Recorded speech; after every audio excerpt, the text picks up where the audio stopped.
నమస్కారం, నేను మీ హని. అందరికీ దీపావళి శుభాకాంక్షలు.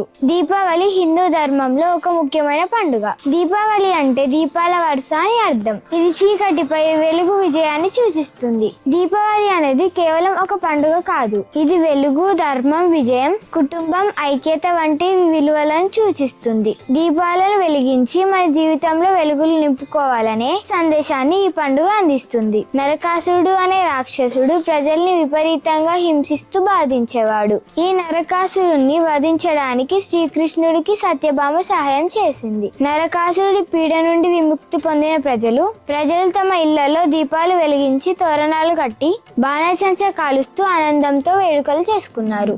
ఇంకో కథ ప్రకారం శ్రీరాముడు రావణుని వధించి అయోధ్యకు తిరిగి వచ్చిన సందర్భంగా ప్రజలు దీపాలు వెలిగించి స్వాగతం పలికారనే ఒక కథ.